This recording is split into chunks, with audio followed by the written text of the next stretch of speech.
Alrighty, welcome back to my channel, May Between the Pages. My name is Taylor, and today we're going to be doing the August installment of Guess That Book.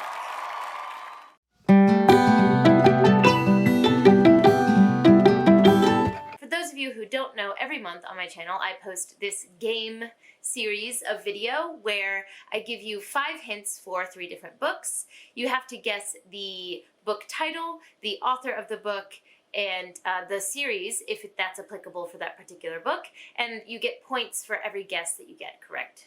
Then every month I monitor the comments, add up all of the points, and at the end of the year I will be doing a book giveaway to the person who has the most points. The only stipulation for if a book can be included in this series is if the book has been mentioned on my channel before.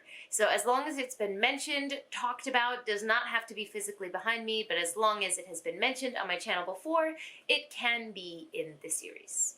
I mentioned the last couple months that I was trying to make it a bit more challenging for people, and I think I've succeeded in that.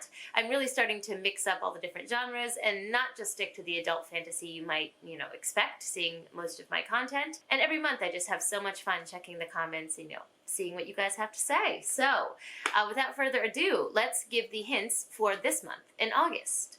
Your first hint is that this book contains pictures. Your second hint is that this book can be read as a whole, or it can be read in pieces, bit by bit, individual from each other. Hint number 3 is that this is a warm hug of a book. Number 4 is that this book randomly exploded in popularity a couple years ago, and everyone was picking it up and reading it, and it seemingly came out of nowhere, at least for me. Like, on my radar, it just exploded. And hint number 5, which is a big one if you watch my channel pretty steadily, which is that I got this book as a gift from my parents for Christmas. Book number 2 is part of a series, so you can get a total of 4 points for this one. Hint number 1 is that this book is a dark adult fantasy set in the archipelago. Number 2 is that this book is based on a video game or a mod of a video game that I haven't played, but the author and others who have read it have made it very clear that that is the basis for the story. Hint number 3 is that this book has a lot of bugs in it. Like, would not recommend if you have a bug phobia type of level. Hint number 4 is that 2 of the main themes that this book deals with are nihilism and depression.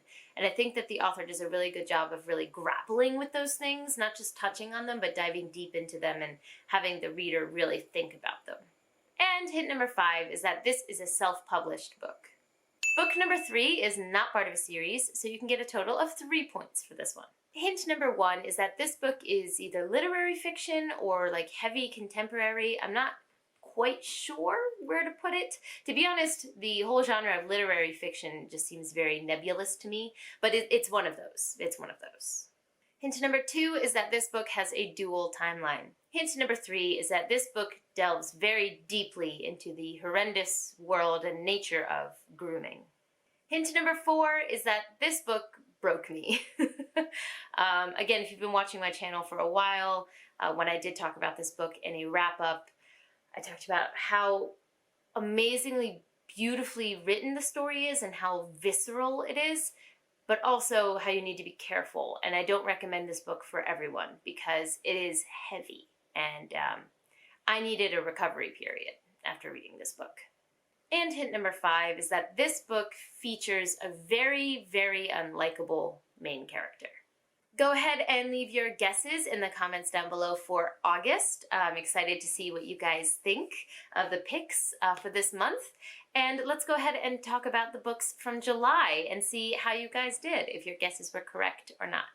Book number 1 from last month was a gimme, I think, if you've watched enough of my content. And that is How Do You Live by Genzaburo Yoshino. This is one of my favorite books of all time. I read it last year and I have not stopped screaming about it since. I think that everyone can get something out of this book, and that everyone should pick it up at some point in their life. This is a Japanese classic that follows our main character, Copper, as he is looking out over the streets of Tokyo one day with his uncle, and he has this realization of just how many people are in the world and how we're all connected to each other. And that realization that he has changes the way he views the world from there on out. And this book follows his daily life juxtaposed or in contrast with letters that are written from that uncle he was with at the beginning to him. So you go between those two perspectives each chapter. It's wonderful. I cannot sing its praises enough. The newest Ghibli film coming out is also going to be based on this, so if you're a Ghibli fan, there's another reason for you to pick it up. Now this next one, I was really impressed with how many people got this one, but I think there was one hint that was huge, which is that the main character is just so dumb. And that is Fires of Vengeance by Evan Winter. So I was so impressed, like I said, how many people got this specific book, the second one in the series that got this correct. I thought I was going to get you all by making it the second in the series and not the first one, but y'all were on point with that. As you can imagine by the title of this book, and probably the first one, The Rage of Dragons, and then The Fires of Vengeance, this series follows a revenge plot. And the main character is going to stop at nothing to get said revenge. Now the main character's name is Tal, and he's not the smartest or the sharpest tool in the shed. Let's just put it that way. But what I enjoyed so much about this second book, and I've heard a lot of other people say the same, is that the side characters are so well developed in this installment, and it allows those people to play off of Tao, because Tao needs to be the way he is for this story to work. It wouldn't work if he's not that way, but having amazing side characters for him to play off of in this particular installment really made it work. So I really enjoyed this book. I think the third one's going to be coming out in 2023, so looking forward to that as well, but a lot of you guys got this one. And the last book from July was The Seven Husbands of Evelyn Hugo by Taylor Jenkins Reid. A lot of you guys got this one. I did have some people guess Cersei for this one, which I guess if I look at the hints, they can be looked at that way, but Cersei was actually in a previous challenge, so I'm not going to do it twice, right? But yeah, The Seven Husbands of Evelyn Hugo, a lot of you got this one. Everyone and their mother has read this book, as they should. As they should. This is one of the books that I truly think is worth the hype that's around it. We follow Evelyn Hugo, who is a starlet, think like Marilyn Monroe level starlet, and she, throughout the course of her life, has had 7 husbands. And she's been very tight-lipped about her life. She's very private and has not really allowed the media to get into her life before. But one day she calls this like obscure small reporter and specifically requests this woman to come interview her and tell her life story. So we follow the dual timeline of her past and her life, and then the current day where she's sitting with this reporter. And you want to know, from the beginning, like why is this reporter chosen? What's going on here? It's a beautifully written story.